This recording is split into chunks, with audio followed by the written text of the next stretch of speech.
बागमती परियोजना। श्रीमती जोबा माझी जी, 2 मांगे बहुत आ गई आपकी, बड़ी मांग आ गई। धन्यवाद। सभापति महोदय, आज मैं 2025-26 का अनुपूरक अनुदान मांग पर दूसरा पेज में बोलने का अवसर दिया, इसके लिए मैं आपको धन्यवाद करती हूँ। मैं वैसा क्षेत्र से आती हूँ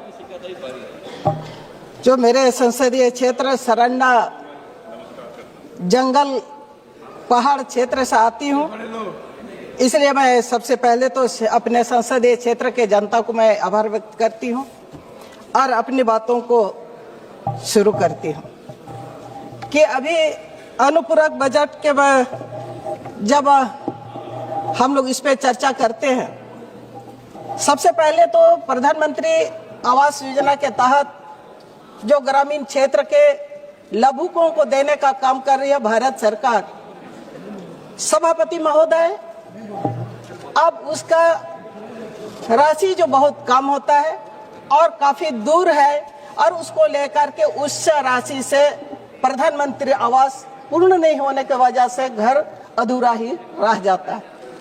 और झारखंड सरकार को राज्य के लिए 3 वर्ष तक प्रधानमंत्री आवास योजना नहीं दिया गया था और मैं झारखंड के माननीय मुख्यमंत्री जी हेमंत सोरेन जी को धन्यवाद करती हूँ। राज्य सरकार का अपना संसाधन से अब आवास 2 लाख रुपया करके पर लाभुक को दे करके आवास को बनाने का काम किया जा रहा है। सभापति महोदय, आपके माध्यम से सरकार से मांग करती हूँ कि वो जो विगत 3 वर्षों में आपने झारखंड राज्य के मेरे संसदीय क्षेत्र में भी नहीं मिला है आवास को, उसको पूरा करने का सरकार से मैं मांग करती हूँ। उसी तरह से सड़क पुल पुलिया, सभापति महोदय, पूरे भारत देश लोग जानता है सरंडा में आए दिन आईडी विस्फोट होने के चलते सीआरपी का जवान हो, आम जान हो, हमेशा दुर्घटना होते रहता है। सभापति महोदय, आपके माध्यम से सरकार से मांग करती हूं कि प्रधानमंत्री सड़क योजना वैसा सरंडा क्षेत्र में अधिक से अधिक देने का काम करे, मैं सरकार से मांग करती हूं। उसी तरह से जल नल योजना अभी आने वाला समय में, अभी 2 माह के बाद पानी का संकट होगा, पानी का हाहाकार होगा। जल नल योजना के तहत जितना भी जगह पर बोरिंग हुआ हो, पानी टंकी लगा हुआ हो, पानी वहां तक नहीं पहुंच पाया है। मैं आपके माध्यम से सभापति, आपके माध्यम से सरकार से मैं मांग करती हूं कि वो जितने भी जल नल योजना के तहत पानी के लिए बोरिंग किया गया था, उसको गर्मी से पहले उसको व्यवस्थित किया जाए ताकि ग्रामीण क्षेत्र के लोग पानी से किल्लत जूझना ना पड़े। इसी तरह से एकलव्य विद्यालय अब पूरे देश में कई सैकड़ों, अब कई जगह पर आपने बना रखा है और मेरे ही संसदीय क्षेत्र में सभी प्रखंड में एकलव्य विद्यालय निर्माण किया गया है, लेकिन उसमें पूरा व्यवस्थित नहीं होने की वजह से उस विद्यालय में बच्चों का पढ़ाई भी शुरू नहीं हो पाती है।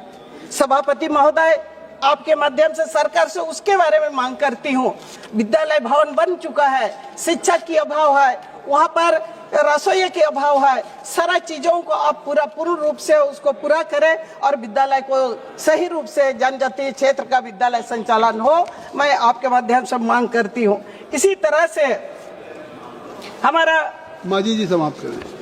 महोदय, हम लोग का तो 9 मिनट होता है। नहीं, 9 मिनट नहीं है आपका, आप देख लिया जाए। इसीलिए महोदय 4 मिनट था, 4 मिनट से ऊपर हो रहा है। महोदय, सेल का क्षेत्र है, सबसे बड़ा वहाँ लो आइस का खदान है और सेल के माध्यम से उसको संचालन होता है। सेल से जो भी लाल पानी निकल के आता है बाहर और वहाँ जितने भी लाल पानी से लोग प्रभावित होता है, उसके लिए कोई सेल के तरफ से कोई व्यवस्था नहीं किया जाता है।